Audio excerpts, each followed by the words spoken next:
Chiefs got off to a great start against the Chicago Bears. The ones looked incredible. Patrick Mahomes and this offense is going to be something to watch and catch a lot of people by surprise. I'm going to tell you, this is going to get into my takeaways from week one of the preseason against the Chicago Bears. This is the Chiefs breakdown on RGR Football.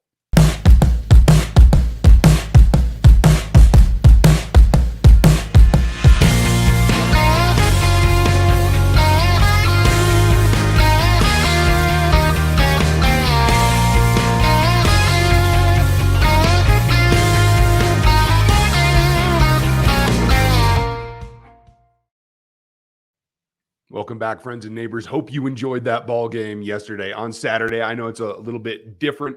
This is the show that if you haven't been on this channel before, this is what I do post-game, whether it's Sunday, Monday, Thursday, or yes, even Saturdays. We had the quick refresher yesterday. Today, we're going to get into all the major takeaways, the things you need to know about this ball game that I got down on film, pictures, images, notes, whatever we need to do. We're going to go over the big takeaways today. Make sure you like this video. Make sure you sub to the channel and make sure you hit that bell so you get notifications. That does really help.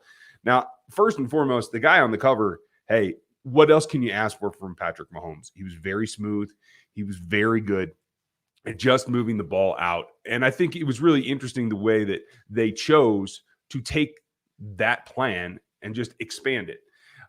This guy is really the catalyst, the driver of what has to happen, because in the end, it's about him and moving the ball. And this is a big transition year. We all know that. What the transition looks like is going to be ultimately up to the players that get on the field with him and help him out. And that was, I think, pretty evident early. You don't get much of a chance to really improve upon what Patrick's going to do other than make yourself available. I thought a lot of receivers did that. Pass catchers in general, I don't mean wide receivers. I mean the tight ends. I mean the running backs. I think everybody did a pretty good job. And in the end, it is about making the offense work as though it can go anywhere at any time and let Patrick do his thing. I thought we saw a glimpse. Now, this, again, is just preseason. This is not anything like the bells, whistles, tricks, and hoops that you jump through that we are going to see in the regular season. But it was slow, it was methodical, it was getting the ball out to where you needed to go. Now, a couple of nice twists for me, like I get a present from Andy Reid every now and then because, coach is nice that way. I can't expect it, and I can't be disappointed when I don't get it because, hey, not everybody can. Now, I want to make sure that I can get you this next one because it's pretty important. And if it's not, I'm just going to have to do something else because sometimes the technology doesn't want to work for me. And hey, it is what it is. I'm okay with that. I hope you guys are okay with that because as I put down some of the notes that I took in particular are specifically about what the pace of the offense was. The treat that I got from Andy Reid was using the I formation and the fullbacks that much. That's always a nice treat for me because I think it gives you something to harken back. It builds what the offense does because it's kind of definitely old school, right? But it also takes you back to when you can execute some simple things. And that's what ends up being the difference maker in a lot of the ball games that you're trying to get done. Can you execute? Can you be simple? And when it's a little bit more straightforward, I think that that's a possibility. I don't think it has to be that way, but it certainly helps Andy at times. And I think there's a lot that goes into, hey, what does that do for the rest of our offense? There were other guys that contributed. I think when I look down at some of the notes that I took, yes, Mike Burton had a good game. You guys know how happy I am about that. Always am. But in the end, it is about moving the offense overall. And I thought that worked out pretty well too. It is about who's going to get the next target, who's going to move the ball, who's going to move the chains. That's what has to happen. And they all understand that. That is part of the deal. I think that the team, as I saw it on Saturday, looks to me like they're ready to go in a direction that I think will work for them and will help them get it all done. Now, if I hit the right screen, hopefully we're going to get this back up here now. Always something fun when you're trying to work through all these different images. It is late here on Saturday, so I'm trying to get through it. and give you guys some of the visuals that I think are important. It helps always to talk through, and if we had just watched the game together like we usually will have done on a Sunday night, it makes things a little bit easier in one way. But here's Mike Burton, and it is about executing that game, getting off, getting to the next play, and more so than it was with Tyreek Hill. I think this really is the key to making sure that you understand what's coming next, who's going to be the next guy up, and how's he going to get it done. That's what it comes down to. And Mike was there today. Mike will be there later in the season. That's not a problem. But the other guy that I think was really interesting that's going to be there is Isaiah Pacheco. And Pacheco, I think, I've been trying to hold down my expectations because you never know with Andy. He's going to take a lot of looks at a lot of different players. It wasn't until he got on the field in a ball game against another team that I was really ready to say, okay, maybe he is going to get that much of a chance. Andy certainly gave it to him. They wanted to see him in a role where he could be on the field as the backup to CEH, and I thought he performed well. Yes, he had a catch there, survived contact really well. That's one of my main notes from the day, is that he's getting some run, that he was able to show what he showed in college, not so much looking for contact, but surviving it and making sure that he could then move on, move the chains. And that contact balance goes a long way. He really is what's on there for a guy that has to be able to perform if he's going to be the backup. Now, conversely, later we saw that Rojo did not seem to have the gear. He didn't have the spark, the juice that you need. So while one thing is in practice, when you see it in ball games like this preseason game, now it's real. Now it is, hey, he couldn't step up his game even with the backups. Will they give Rojo a chance with the ones again? That's going to be the big question. Have they seen enough that they're at their evaluation point? Or do they want to see some more from him to try and get a better idea of what he actually can bring? Is there something else that we haven't seen from him? That's going to be the next question. So long and short, in the run game, big standouts were the two Scarlet Knights in Mike Burton initially and Pacheco later. Again, with the one offense, that's what's key. It's fine to perform with the threes. If you're an elevating guy, a developing guy, you need to do that. But if we're talking about who's going to make an impact in 2022, you got to do it with the ones against the opponent's ones. That's where it comes in. So let me get this back done. And then I want to talk about this guy next. This guy that I think went unheralded, made the catch of the game, in my opinion. Yes, I know Justin Watson caught the touchdown and all that. Skyy Moore showed his maturity, his ability to get on the field right now as a rookie and be not only productive, but a threat. And I thought that was key.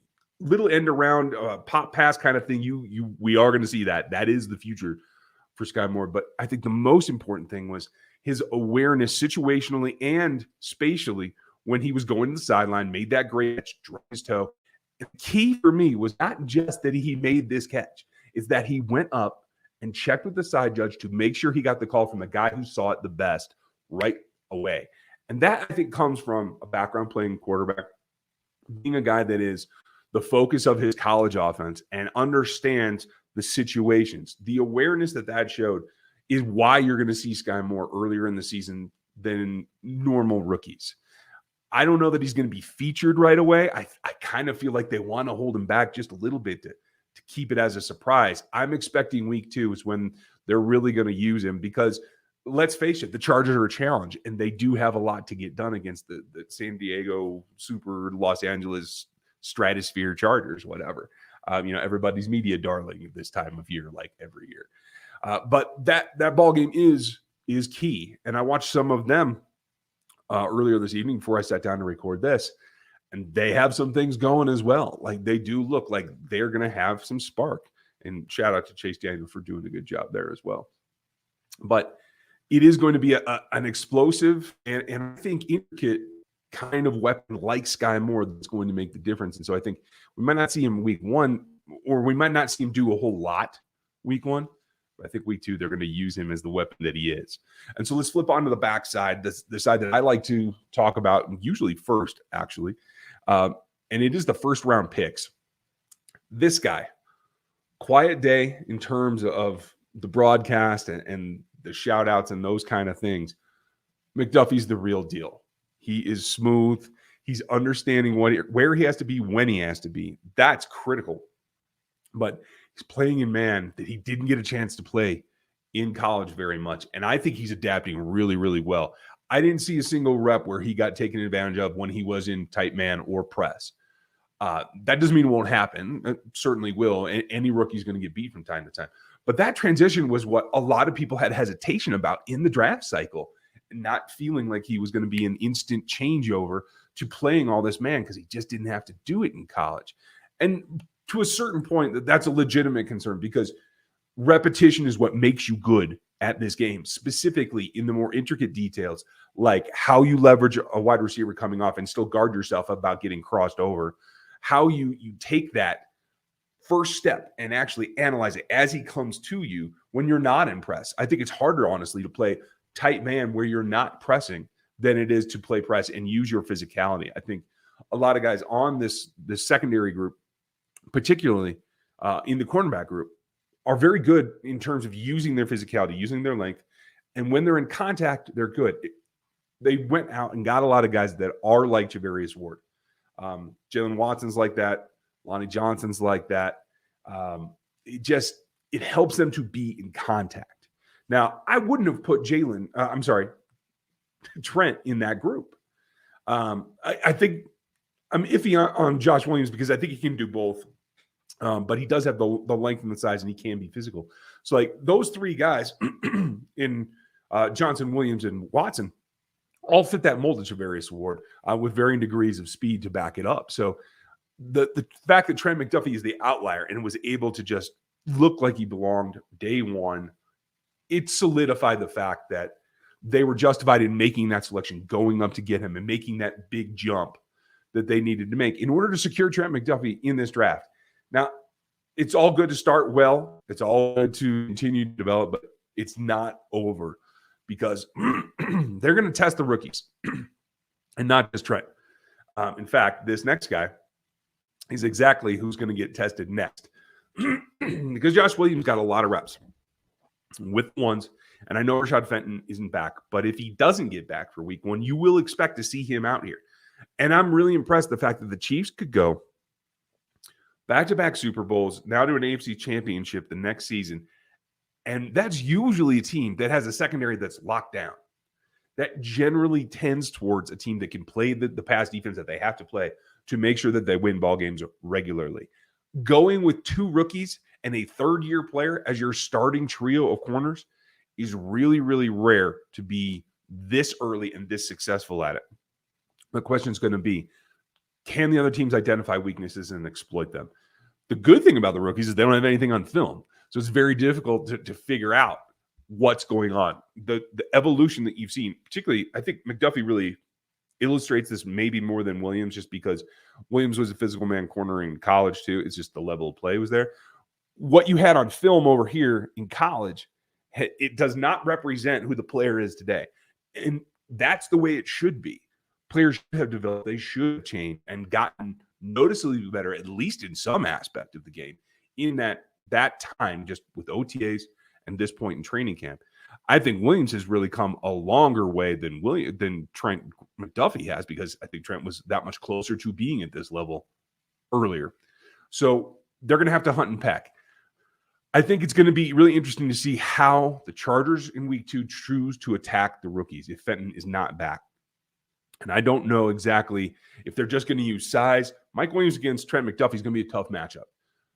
Josh Williams can fight off the length of Mike Williams and the strength of Mike Williams a lot better in terms of just the natural matchup.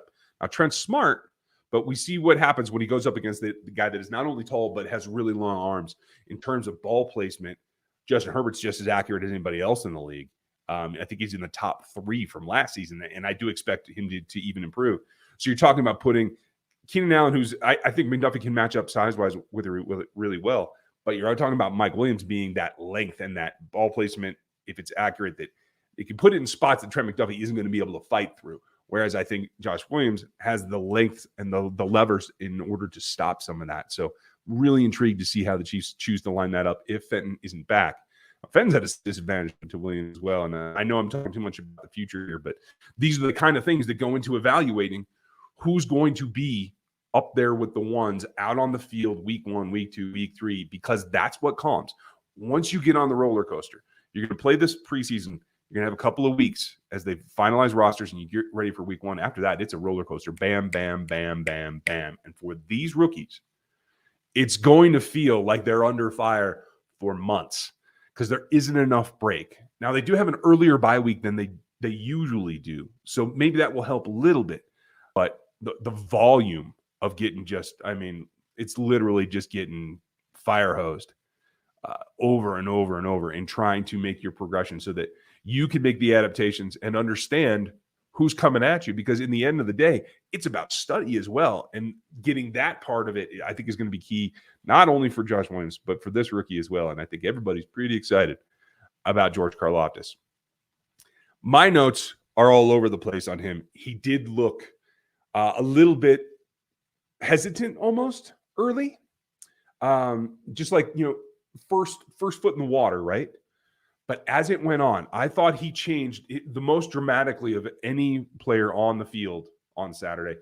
From the start, from the initial kickoff to the end of the game, I thought the guy who changed the most. And you can see progression in a ball game, and that's what George Karlaftis did. That's what's key. And I think as he moves along, he displayed a couple of things. Again, a little hesitant early. Then you saw him start to come on with his first step. Now, he was explosive at Purdue. So the first step was key for him in being able to raise his level and get his game going. His bull rush looked exactly like it did at Purdue, and it was just as successful against, I think it was the 2s and the 3s that looked great. But what he showed also, particularly on that sack, which was an effort sack, but you have to give him credit for actually moving better than we saw him on film at Purdue. Now, I won't say that he's a bendy guy now. I know Seth thinks that he's got more bend, and I agree. He was able perfectly to show that he could change the body angle. And let me see if I can show this on the screen here. Yes, you guys can see my cursor. It's not huge, but the body angle between the torso and the lower body, that's what you got to look for, because ankle flexion helps, but it's just the foundation. It's the contact with the ground that you then have to arc your body. And it is about torso control. That's how you can actually plant outside and power through vertically and through the outside shoulder of the tackle while making an end around. That's the big problem. We didn't see that on film from Purdue, but we saw a little bit of it from George Karlaftis against the Bears. And hey, credit to his training regimen and wanting to get there. Credit to Bobby Stu for helping him get there. And you saw some of the strange positional things that he did in training if you were watching social media and those kind of things. That's what all that is about. It's about torque and torsion through the torso, that you have to not only play in the lateral plane, but in the vertical plane as well. And you have to do it with power. George is used to power, and I think he looked markedly better in terms of just general movement skills by about the second quarter. Now, that he's by no means a finished product, but just that evolution initially, again, from draft day on through where he is today, halfway through training camp, that's a marked change. And that's something that he can build on for the future. Now, if that's as much flexion as he's ever able to get, it's still better than it was. And here's the thing. If he's able to do that, technique will help him through the rest. I thought his hand fighting got better as the game went on too.